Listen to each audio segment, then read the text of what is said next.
Everyone wants to make a big leap in their life and business every year. But does it happen? I think we all wish when January happens that we are going to have a magical transformation every year. And sometimes it happens and sometimes it doesn't.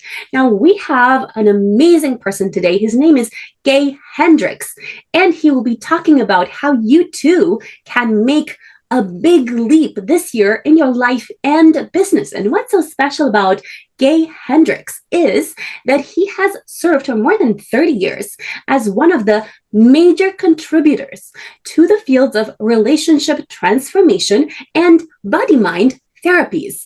And along with his wife, Dr. Kathleen Hendricks, he's the author of many bestsellers, including Conscious Loving, At the Speed of Life, The Big Leap, the New York Times bestseller, 5 Wishes, and the recently released Your Big Leap Year.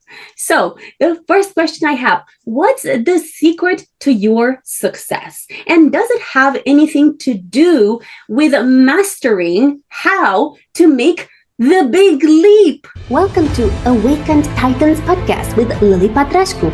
Mind-blowing conversations with influential business titans sharing how you can manifest abundance, love, joy, success through quantum awakening, quantum manifestation, quantum healing, quantum miracles, exponential business growth, and innovative products and services. Well, great question. Thank you for asking it.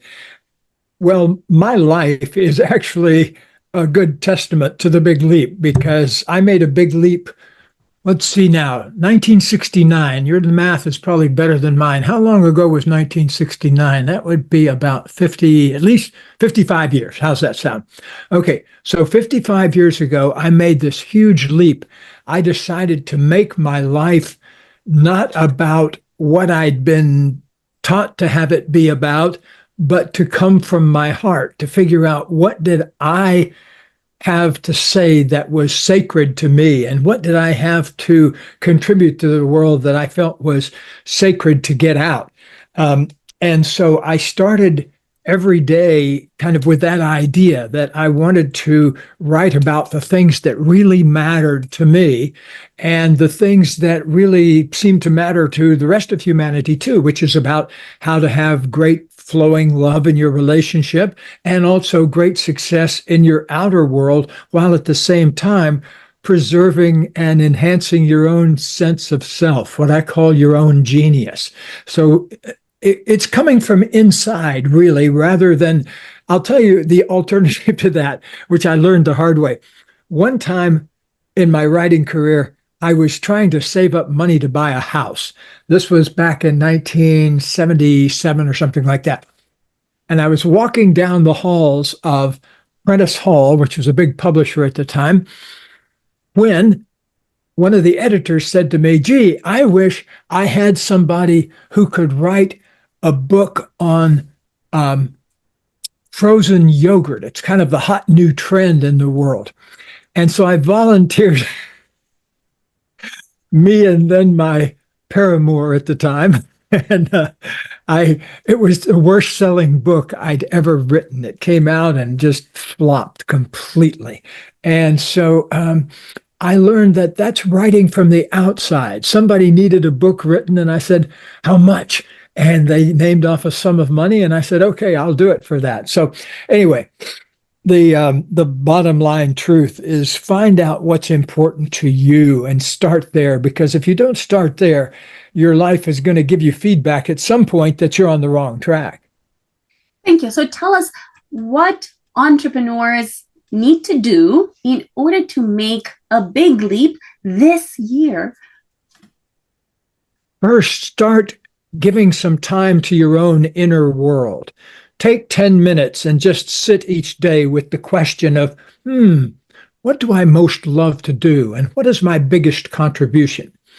It takes, at least in my opinion, 10 minutes a day of spacious, just being with yourself to prepare yourself for the day ahead. I've meditated every day for the last 52 years, and I find it absolutely essential to start every day with a going inside.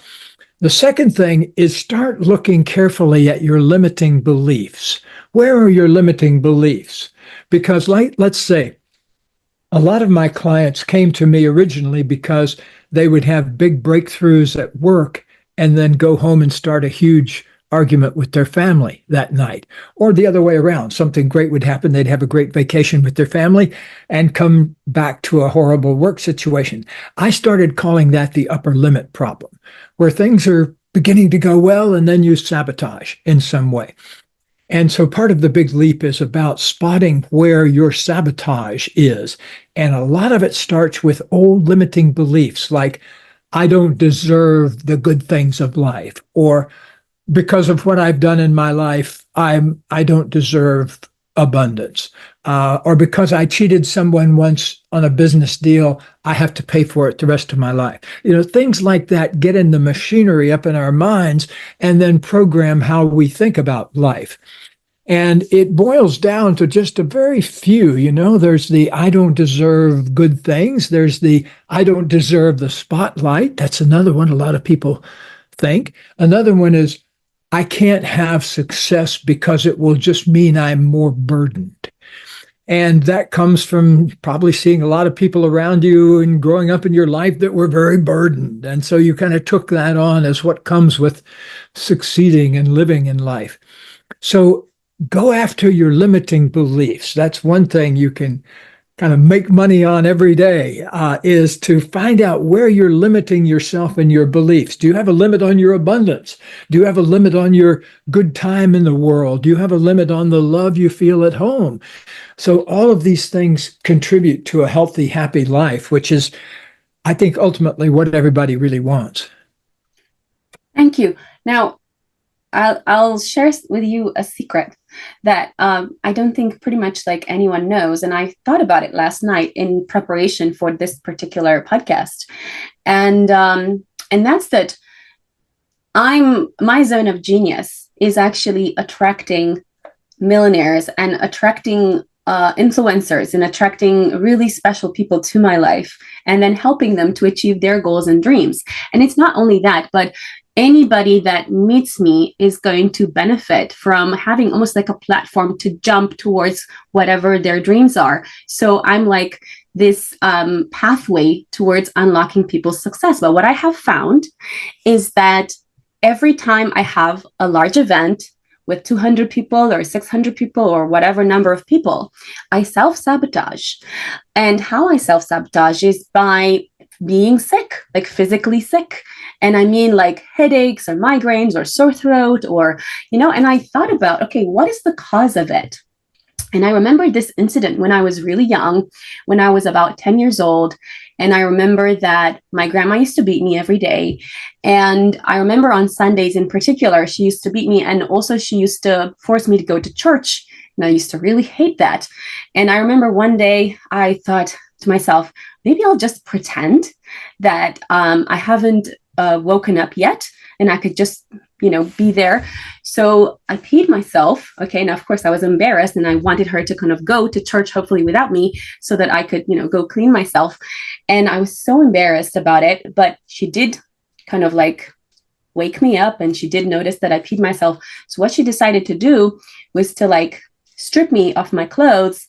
And she put me to sit in front of the house naked until she returned, in front of like everyone. And it was also very cold. So I just remembered this as a very traumatic experience. And I feel that, when every time I'm like out in an event or every time I'm like visible, there's this fear that kind of keeps coming up about visibility hurts.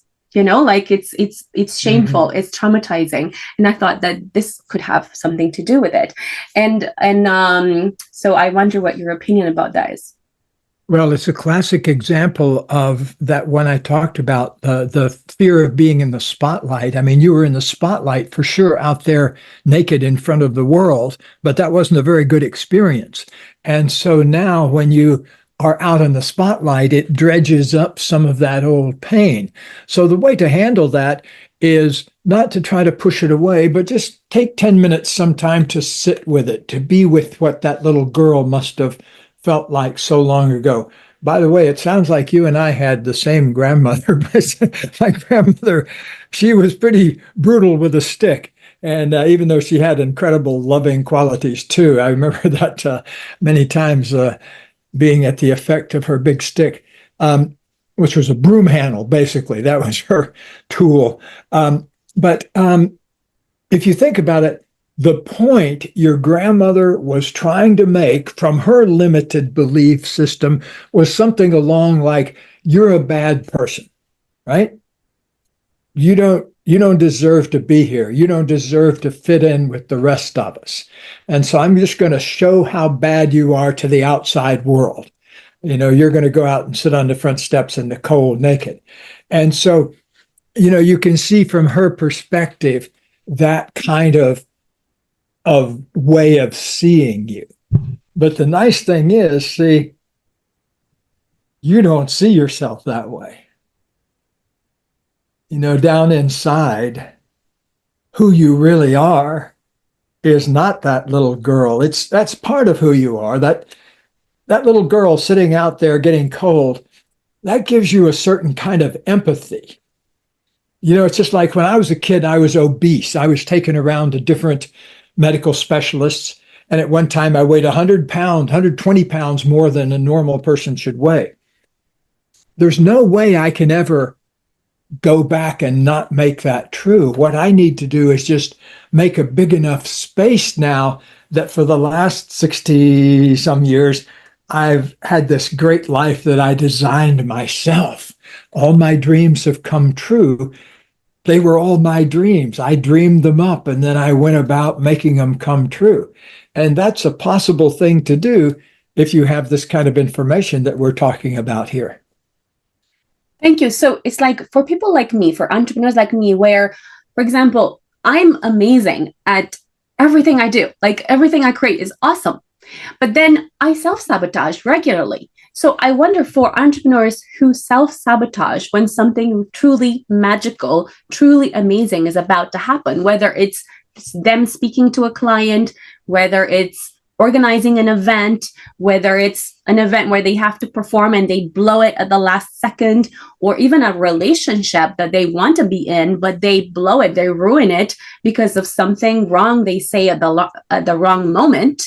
So how can entrepreneurs kind of like eliminate that self-sabotage, self-doubt, and replace that with love and replace that with attracting the right opportunities, and also replacing that, physical self-sabotage of, manifesting in your body with illness, sore throat, with cough, with, I don't know, all sorts of things. When exactly at the moment you're supposed to be performing the best, that's when like everything seems to be like falling apart, and then you don't know what to do. Well, one thing I just want to say, and it may sound humorous, but it's actually true, that if you're entrepreneuring big enough, things are going to feel like they're falling apart about every 6 months or so, or maybe more often, because you're taking on bigger and bigger things and you're expanding to embrace those bigger and bigger things. But the one thing that I recommend that every person like that does, it's the first thing we do. Like corporations will send us their CEO for a day, and it's an expensive thing, costs about $25,000, but they get the sole focus of our attention for a whole day.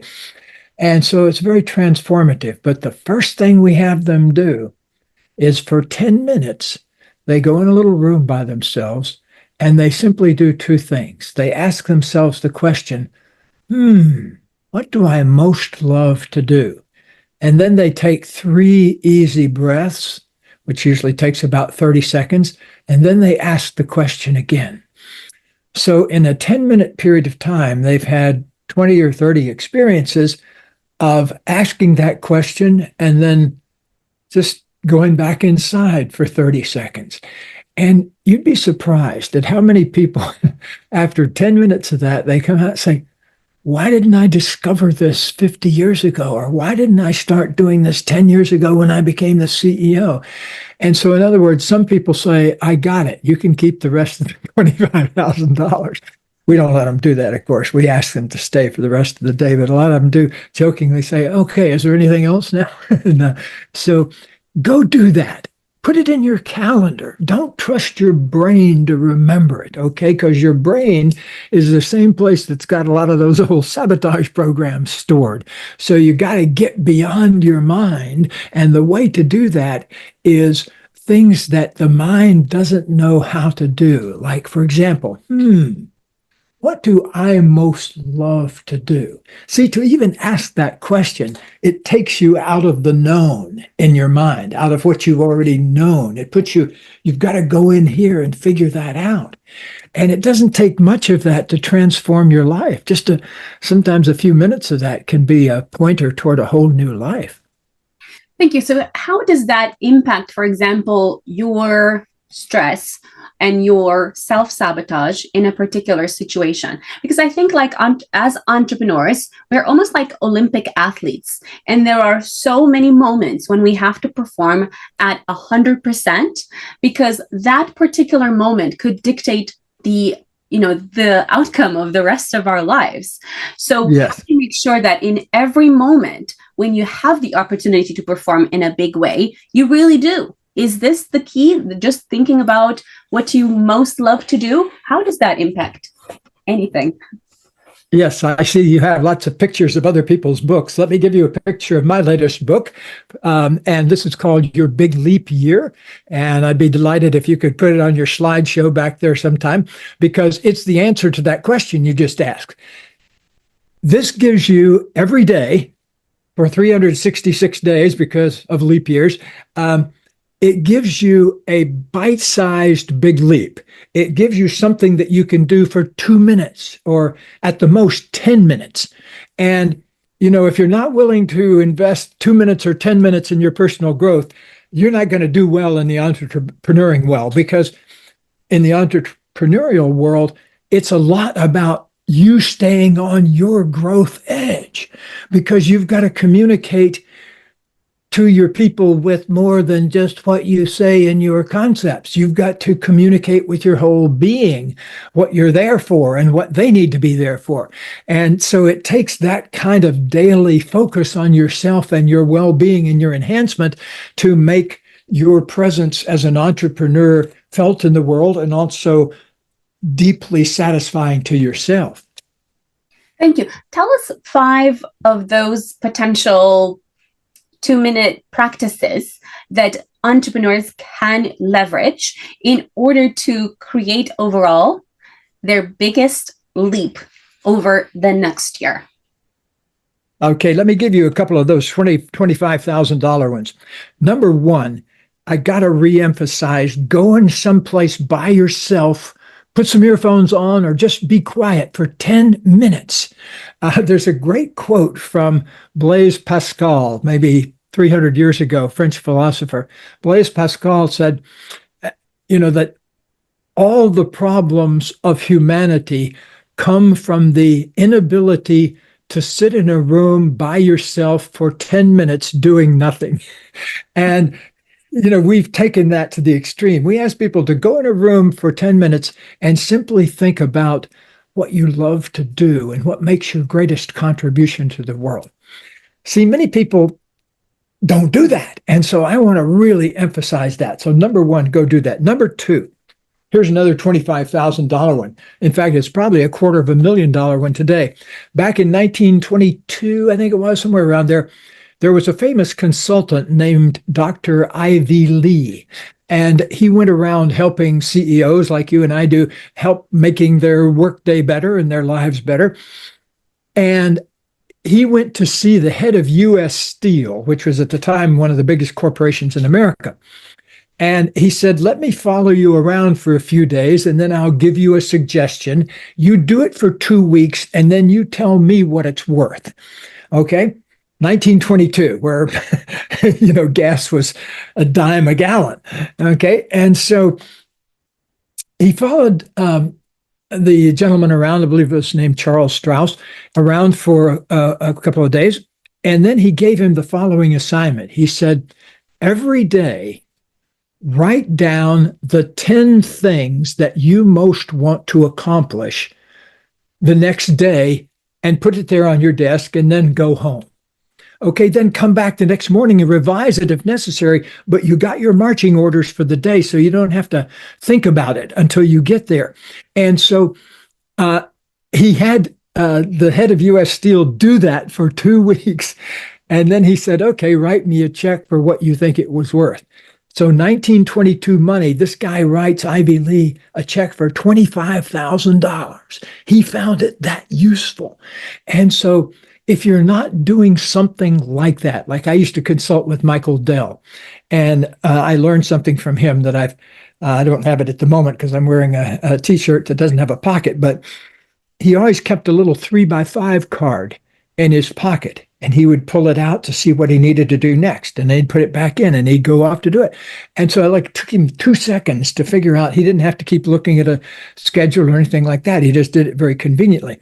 And he was a computer guy who didn't like to use paper. So if there's one piece of paper that you can see Michael Dell using, you take note of that. So if you're not doing something like that, do it every day. It doesn't have to be the 10 things. Maybe it's the 5 things.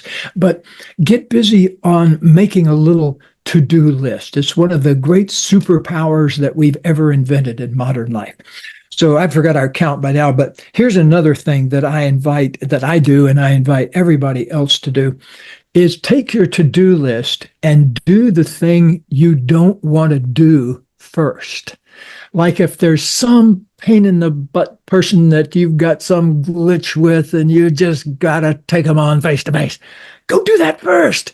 Then the rest of the day is like a party. You've done that worse. So I don't know if we're number 5, but let me give you one more. That all the big truths of life can be delivered in 10 seconds or less. So whenever you encounter a problem at business or at home, ask yourself, what is the 10-second truth that is at the bottom of that? That if I said that thing, I would be complete. The other person would have all the information. What is that 10 seconds? Here we work with couples as well as individual people. And so that's a huge issue because some couples just basically stop telling the truth to each other a few days or a few months or a few years after they get married or after they get into the relationship. So that's a big question. So I don't know if that's 5 or more, but those are some good places. That'll take you the rest of your life just to implement those that I've given you.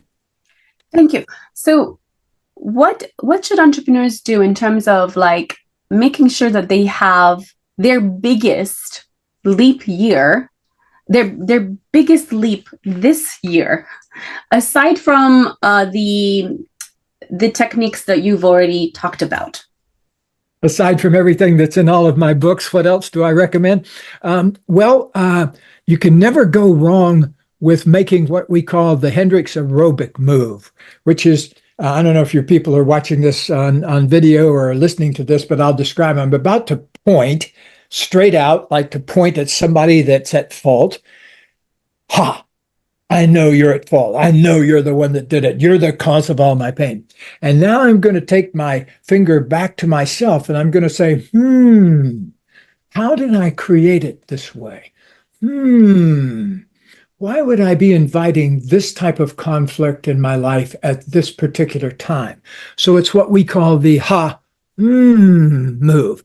Find yourself not taking responsibility, putting the agency for the whole problem on another person, and then aim back at yourself, not in blame, but in wonder. How would I have created all of this?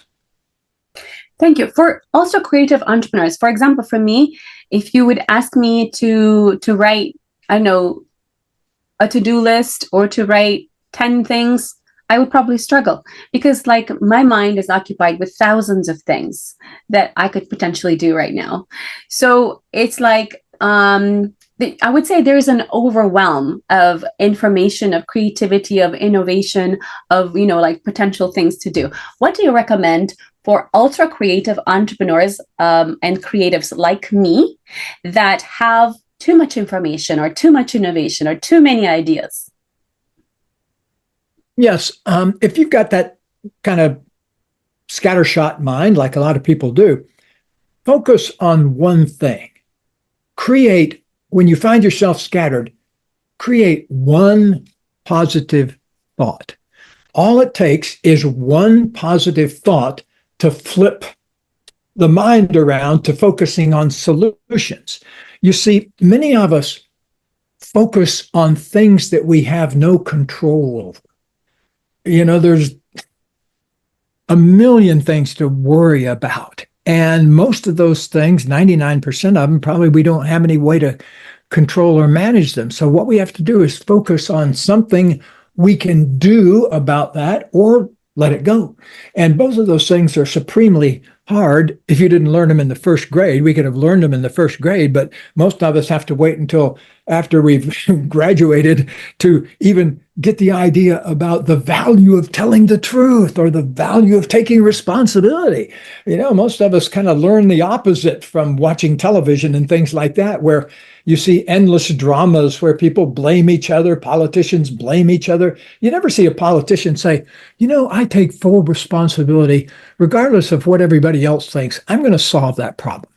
That's a pretty neat way to think at life if you're an entrepreneur. But let's get it into politics too. Thank you. What's the most impactful habit or routine you have that has made the biggest difference to your life? I meditate every day. I take 20 or 30 minutes out of every morning, 20 minutes or so out of every late afternoon, and I sit down and I quietly meditate for a period of time. And I recommend that highly. It's a very essential practice to go inside some way. Maybe your way is not meditation. Maybe your way is putting on some earphones and running around a track for an hour. But my way is a way of kind of going still inside. And I do that every day. I have done that every day since 1972. So let's say 52 years. So I got a 52-year meditation streak going. I also noticed by my clock on the wall that we're coming close to our time together. So I want to thank you for the invitation and to do your best to apply all of these ideas to your ordinary life and see what happens. Thank you. Tell us where entrepreneurs can find you. Hendricks.com, Hendricks.com is a great jumping off place. I think we have 11 different websites or something like that, but all of them jump off from Hendricks.com. So we're real easy to find. Also, wherever you buy books, we've got 51 books out there floating around in the world. And so you can find one of them just about anywhere. Thank you. One last question. What's the most impactful things entrepreneurs can do that dislike meditation?